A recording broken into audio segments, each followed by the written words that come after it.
The other guy had been there quite a couple of years and left. And that meant that new producer wants to put his stamp on everything from their side. He wants to just give it a little extra oomph. So we do a little redesigning literally 3 weeks before we go out with this game, which wasn't too bad. Luckily, but sticking a story into a game that's obviously conforming to a 64K build deliverable at the end of the day. There's the highest end was, I think, 260 kilobytes, so there's some room to move. But when you put a story in, story means full screen headshots for Pixar with some minor lip sync maybe in a text block. That is a lot to cater for. So enter into negotiations again, and what we basically did is we put it in the high end, but you're never going to see that kind of stuff in a 64K build. We have to reduce the texture so much that you literally have 4 colors to work with. So interesting little thing right at the end, but Ratatouille also works out to be a pretty good success rate in our eyes. It's a very playable game. I walk around with it on my phone to this day. My wife didn't actually enjoy playing it. And we got a decent rating out of that. A lot of mileage with Ratatouille. We released on time with the movie. Part of the reason we had such a long development time is because we didn't have to release any earlier than what the movie was coming out. And if memory serves me, I think Pixar also delayed it by another 2 months because they did some character changes, which was, at least from a 2D Pixar point of view, not that big a deal to us, because if you suddenly raise Remy's eyebrow for the movie, it doesn't come across that well on the 2D art anyway, so an eyebrow is not a big deal. We don't go back and reinvent Remy as an art sprite. So that was a really, really good project to work with. Again, just to draw some comparisons, you compare this to Madden with the kind of team size, the timeline that's running there, you compare it even to the previous Tinkerbell. These are very different projects. I mean, vastly different compared to it. I had worked prior in PC and console, and there's kind of like a formula, and you end up working about the same amount of time on every project. You don't get a lot of break in between this kind of thing. You don't always get to try anything new. On mobile production, that's exactly what it gives me. This is why I choose mobile production over anything else for my end. If we can move on to the final case study. Good for time. This is actually the one that inspired my a title to begin with. We had, as we go through the brief, I'll explain it to you. The Fast and the Furious is a pretty big franchise globally, not just in the US but also Europe. Our clients in this case were actually some Scottish publishers by the name of iPlay. And they wanted to bring the next installment of Fugitive full onto 3D phones, mass market, get as much content and stuff that we possibly can fit into a 2.5 meg deliverable, which is pretty big for mobile phones. You don't get any of you ever downloaded a game across mobile. I'd be surprised if you did anything bigger than 300, at least from Telstra side. If you go over to Europe and so on, they tend to average 1.5 meg for a game size. So to get 2.5 meg on a game is literally being told you have no limits almost. We can just shove so much in there.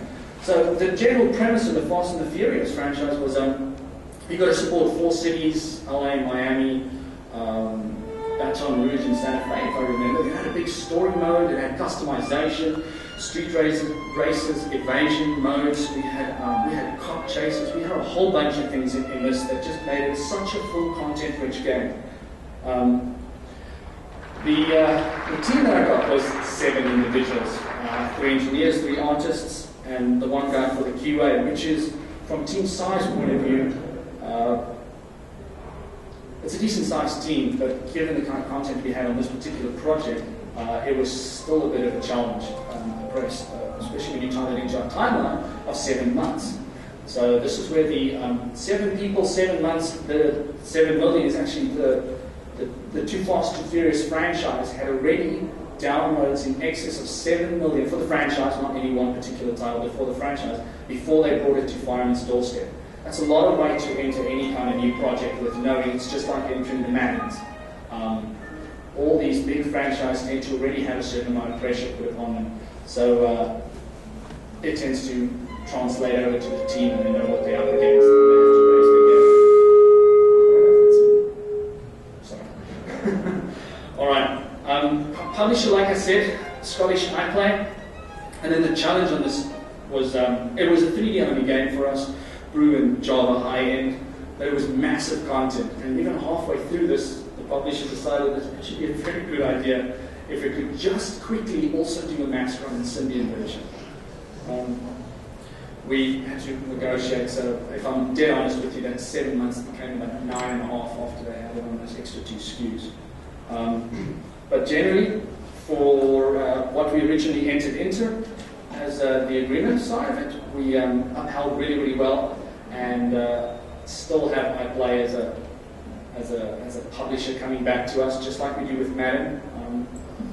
So, right, let's get into the reality of this one. The design was actually run out of Scotland. That's great, especially when they're doing the 2D game, and a lot of their designs don't always translate well into 3D. Unfortunately, we missed a guy who would have been up here earlier this morning from Firemint who would have actually discussed from a game design point of view, and I believe he was going to tap into some of that. It's not always the best idea to be driving 3D from a 2D design. Car models.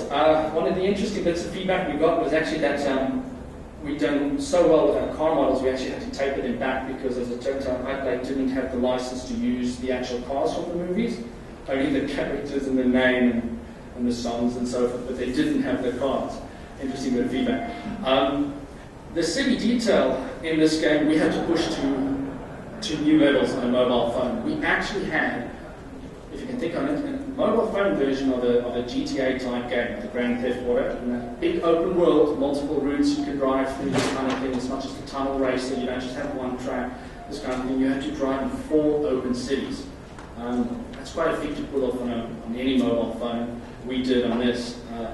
And then we showed the publisher our early prototypes, and they were so impressed with our first efforts that they decided, well, maybe they're setting the sights too low for us. So what happened there is you tend to get additional features added on because they thought we could cope because we looked so really good right from the prototype version already. That's what I learned. You should probably hold something back from prototype just so that you don't get that kind of deal. Turns out the publisher had also never done Symbian before, asking me and my team to please produce for them a Symbian build about 2/3 of the way through our production line. This just meant that Firemint, this was our first Symbian build too. It just meant that we had to drive it from our side, nothing more than a bit of tech savvy, not having used Symbian phones before, this kind of thing. That's your Nokia high-end A95s, if anyone's running around with them and that kind of stuff. They got some decent capabilities, but when most of your experience is on a multi-platform system like NDM that caters for JSR, Mascot, and Brew, you don't have a lot of experience walking into a Symbian environment, and it just meant, like I said, we had to negotiate that extra time at the end and just say, if you're gonna throw 2 extra SKUs on top of me, you're gonna have to cut me some slack. The result was actually probably hands down our greatest claim to success yet from our end. 7 people and essentially 7 months for the Brew and JSR is quite a feat when you look at the amount of content that we put in here. We won a lot of rave reviews and a couple of awards and commendations and things like that. And I think to this stage, a lot of people still draw to Furious as a benchmark for a lot of the mobile 3D games, which Firemint very much enjoys and try our heads to. So thanks so much. It was a great team that worked in that. But this is again the other side of the scope again, is you could still have very high profile titles in mobile production, or I could have more mediocre, like the Tinkerbells, or somewhere in between, which is kind of like the Ratatouilles from a franchise/license point perspective. But at the same time, I'm working with multiple projects that run anywhere from 3 to 10. I mean, one now that will probably run us 12 months. These are the kind of options that mobile production affords me that I feel prior I never had. And one of the chief reasons why I moved over into Firemint and control the mobile production team. So generally, that's the sum conclusion of my presentation. And what it comes down to is to just sum it up again. Is like I said, the reason I chose mobile is for no other reason than it affords me options and possibilities that I feel I do not have working outside on something that might run a 4-year cycle, for instance. It's great for a creative environment, it's great for keeping you on your toes. Multiple projects need multiple unique little challenges, and multitasking at the same time. Thank you so much for listening to me. If that was a little bit interesting.